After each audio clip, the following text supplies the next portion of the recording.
एक planted tank के लिए आइडियल टेम्परेचर होता है 22 से लेकर 28 डिग्री सेल्सियस के बीच में। And during summer in India the temperature can even rise up to 30 to 35 degree Celsius, और पिछले बार तो 40 डिग्री सेल्सियस भी चला गया था। और घर के अंदर का टेम्परेचर तो उससे भी ज्यादा बढ़ जाता है। और इस गर्मी से सिर्फ आपको नहीं, आपके फिशेस एंड प्लांट्स को भी दिक्कत होता है। तो फिर गर्मी में fish deaths and plant melting से बचने के लिए क्या किया जाए, जानते हैं आगे इस वीडियो में। ओके, सो समर में आपका पहला काम होगा आपके प्लांटेड टैंक के वाटर टेम्परेचर को कंट्रोल करना, ताकि बाहर का टेम्परेचर चाहे 35 डिग्री सेल्सियस ही क्यों ना चला जाए, आपके प्लांटेड टैंक के पानी का टेम्परेचर एटलीस्ट 30 डिग्री सेल्सियस के आसपास ही रहे। अब अगर आपके रूम में ऑलरेडी एक एयर कंडीशनर है और दिन के पीक हीट आवर्स में आपके घर का एसी ऑन ही रहता है और आपका प्लांटेड टैंक भी एयर कंडीशनर में ही रहता है, तो फिर आपको समर में प्लांटेड टैंक्स को लेकर उतना टेंशन नहीं लेना पड़ेगा। बट जिनका महीने में 3 से 4 हजार का इलेक्ट्रिसिटी बिल भरने का मन नहीं कर रहा है, वो लोग आगे वीडियो को देखो। अगर आप विलेज एरियाज में रहते हैं या फिर आपके घर के आसपास बहुत सारे पेड़ पौधे हैं, देन आपका घर का और आसपास का टेम्परेचर नेचुरली समर में थोड़ा सा कम होगा। मतलब बाकी सिटी एरियाज जहाँ पे ऊंचे ऊंचे बिल्डिंग्स हैं एंड पेड़ पौधे बहुत ही कम है, वहां से आपके घर का टेम्परेचर 2 से 3 डिग्री सेल्सियस तो कम ही रहेगा। इसके अलावा घर के विंडोज एंड डोर्स को ओपन ही रखो, इससे घर का एयर फ्लो भी अच्छा रहेगा एंड घर थोड़ा सा ठंडा भी रहेगा, तो फिर समर में दिक्कत कम होगा। तो ये तो बात था घर के टेम्परेचर के बारे में,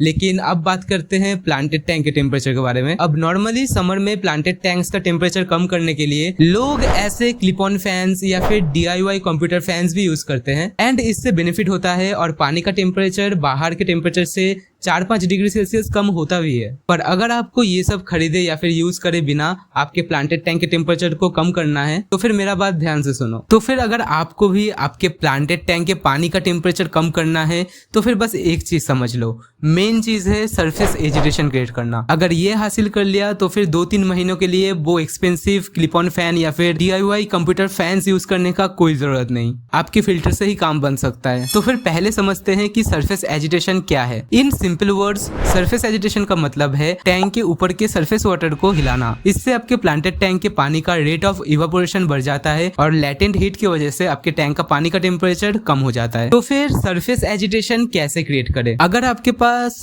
ऐसा एक hang on the back filter है, तो फिर अपने टैंक का पानी का लेवल फिल्टर का जो वो आउटलेट पार्ट है उससे थोड़ा कम रखिए या फिर एकदम बराबर रखिए, और हो सके तो फिल्टर का आउटफ्लो का स्पीड फुल कर दो, मतलब फुल पावर पे उसको ऑन रखो। अगर आपके पास टॉप फिल्टर है तो भी आपको सेम काम करना है एंड फिल्टर का जो आउटलेट पाइप है उसको पानी के सरफेस के करीब मूव कर देना है। इससे पानी के सरफेस पे बेटर मूवमेंट होगा, जिससे कि अच्छे से गैस एक्सचेंज होगा, इवापोरेशन रेट बढ़ेगा और आपका पानी का टेम्परेचर भी थोड़ा सा कम होगा। अगर आपके पास स्पॉन्ज फिल्टर है तो फिर आपको ज्यादा कुछ नहीं करना, बस स्पॉन्ज फिल्टर का जो आउटफ्लो है उसका स्पीड थोड़ा बढ़ा दीजिए। और अगर आपके पास कैनिस्टर फिल्टर है तो फिर कैनिस्टर फिल्टर का जो आउटलेट ग्लास लिली पाइप है उसको सरफेस के करीब थोड़ा सा उठा दीजिए और वाटर आउटफ्लो को फुल स्पीड पे कर दीजिए, उससे भी आपका काम बन जाएगा। ये सब करने से समर के टाइम पे आपके एक्वेरियम वाटर पे गैस एक्सचेंज बढ़ेगा, जिससे पानी में oxygen and dissolved carbon dioxide का मात्रा भी बढ़ेगा और उसी के साथ रेट ऑफ इवापोरेशन भी बढ़ेगा, जिससे आपका टैंक का पानी का टेम्परेचर थोड़ा सा कम हो जाएगा। बट अगर आपके फिल्टर में उतना ज्यादा दम नहीं है एंड आपके फिल्टर का आउटफ्लो भी उतना ज्यादा पावरफुल नहीं है, तो फिर आप क्या कर सकते हैं? तो फिर आप एक छोटे से साइज का वेव मेकर खरीद सकते हैं और उसे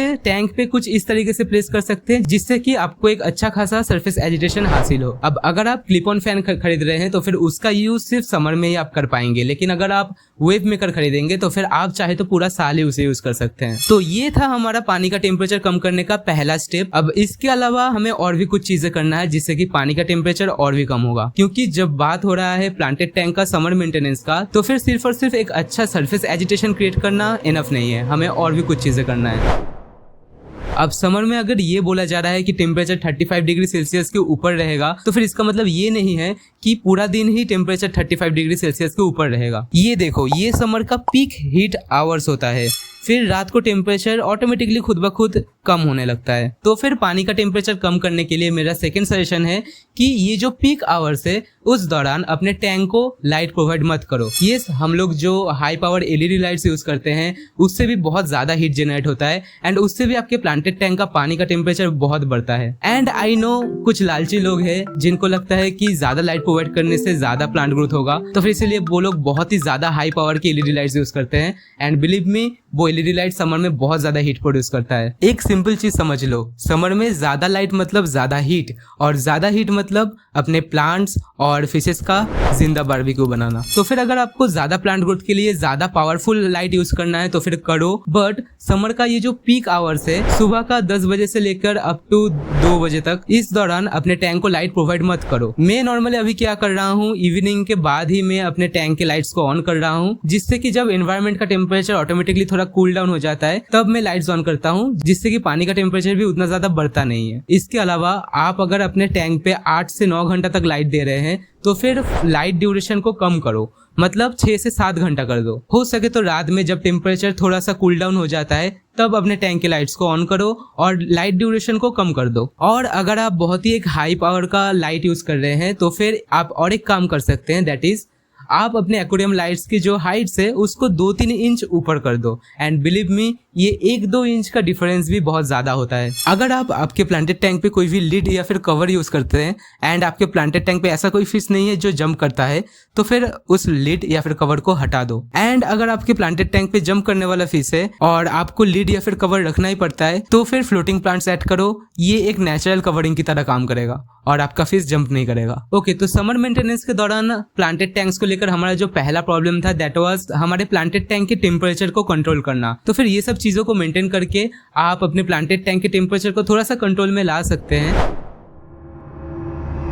ओह वेट, याद आया, और एक लास्ट खतरनाक वाला तरीका है जो मैं किसी को भी सजेस्ट नहीं करूंगा, दैट इज एडिंग आइस और cold water directly into your planted tank. Gradually जो धीरे धीरे कूलिंग होता है that is the safest way to cool your planted tank. अब अगर आप सोच रहे हैं कि ठंडा पानी या फिर बर्फ ऐड करके प्लांटेड टैंक के टेम्परेचर को कम करेंगे, then that is the wrong way to do it. And अगर आपके पास बहुत सेंसिटिव फिश है या फिर श्रिम्प है तो फिर उनका डेथ भी हो सकता है, तो फिर ऐसा मत करो। तो फिर आपने एक बहुत ही अच्छा खासा सरफेस एजिटेशन क्रिएट कर दिया और आपने लाइट को भी थोड़ा सा ऊपर कर दिया, फोटो पीरियड को भी कम कर दिया एंड आप अपने प्लांटेड टैंक को रात में लाइट प्रोवाइड करने लग गए। बट क्या सिर्फ इतना ही काफी है? जी नहीं, हमें कुछ और चीजों का ध्यान रखना है।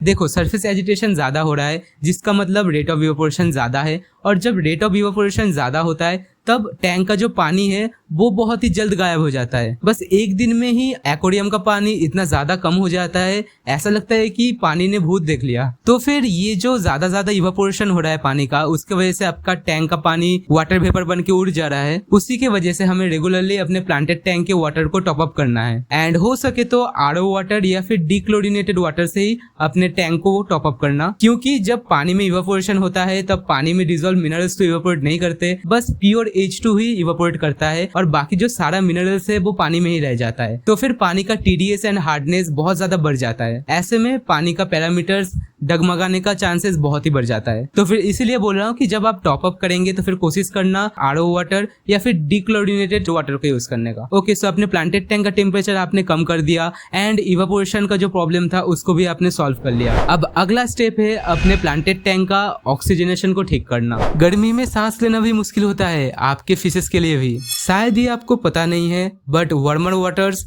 Holds less oxygen. अपने फिशेस को इस गर्मी में सफोकेट ना करने के लिए आप पीक हीट आवर्स में एक छोटा सा एयर स्टोन ऐड कर सकते हैं या फिर आप वेव मेकर भी यूज कर सकते हैं। एंड जिसका फिल्टरलेस प्लांटेड टैंक सेटअप है वो लोग तो जरूर एक एयर पंप ऐड करें, क्योंकि नो फिल्टर टैंक्स पे जब समर आएगा पानी का टेम्परेचर बढ़ जाएगा, पानी में डिजोल्व गैसेस का अमाउंट भी कम हो जाएगा। तो फिर ऐसे में आपका श्रिम्प्स एंड फिश बहुत ही इजीली सफोकेट कर जाएगा। तो फिर इस चीज का ध्यान रखना है। ओके, तो अब समर में आपके सारे फिशेस ठीक ठाक रहेंगे। तो फिर अब बात करते हैं आपके सारे एक्वाटिक प्लांट्स के बारे में।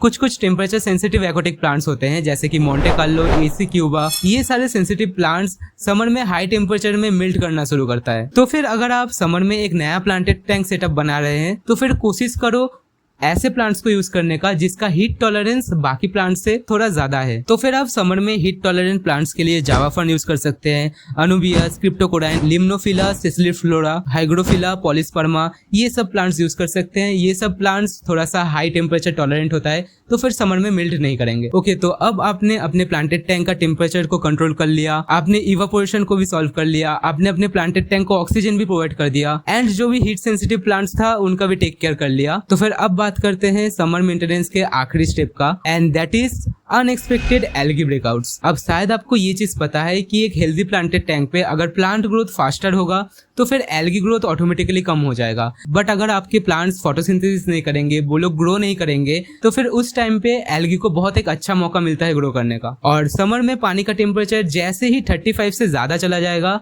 वैसे ही आपके सारे प्लांट्स फोटोसिंथेसिस करना बंद कर देंगे एंड ग्रो करना भी बंद कर देंगे। ऐसा क्यों? बिकॉज फोटोसिंथेसिस करने के लिए आइडियल टेम्परेचर होता है 25 से लेके 35 डिग्री सेल्सियस के बीच में। एंड जैसे कि हमने इंडिया पे लास्ट समर पे देखा था कि टेम्परेचर 40 डिग्री सेल्सियस चला गया था, तो फिर अगर इस बार भी ऐसा हो तो फिर आपके सारे एक्वाटिक प्लांट्स फोटोसिंथेसिस करना बंद कर देंगे और ऐसे में एल्गी आउटब्रेक बहुत इजीली हो जाएगा और आपको अपने सारे फेवरेट एक्वाटिक प्लांट्स को खोना पड़ेगा। अब समर में अगर आपके प्लांटेड टैंक पे high heat, excess lighting and low oxygen ऐसा कंडीशन क्रिएट होता है, तो फिर आपके टैंक के अंदर होगा एल्गियो का पार्टी। अब इसका सॉल्यूशन क्या है? इसका सॉल्यूशन ज्यादा अनएक्सपेक्टेड कुछ नहीं है। आपको बस अपने वीकली वाटर चेंज को लेकर कंसिस्टेंट रहना पड़ेगा। अगर एक भी स्किप कर दिया तो फिर दिक्कत आ जाएगा। एंड जैसे कि मैंने पहले बोला, लाइट ड्यूरेशन को कम कर दो। अगर आप 8 घंटा लाइट देते हैं तो फिर 6 घंटा कर दो। इस टाइम के दौरान कम लाइट देना बेटर है ज्यादा लाइट देने से। और इस पूरे समर के दौरान अपने फिशेस को गलती से भी ओवरफीड मत करना।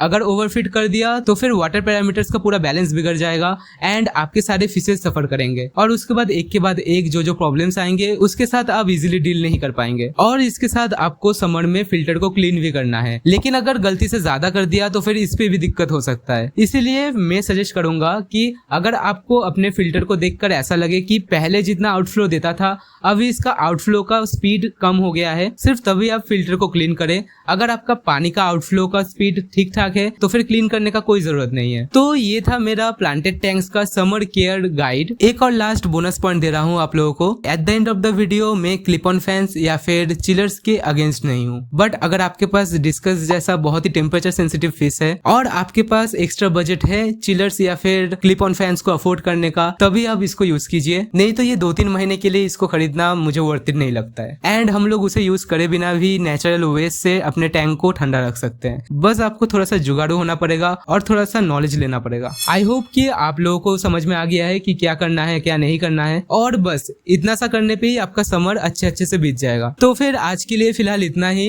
एंड अगर ये वीडियो आपको इन्फॉर्मेटिव एंड हेल्पफुल लगा होगा तो फिर अपने किसी दोस्त को शेयर कर दो ये वीडियो। तो फिर मैं फिर से आपके साथ मिलूंगा एक नया वीडियो के साथ। तब तक आप ये वाला वीडियो चेक कर सकते हैं। And as always take care and keep aquascaping. Redux out.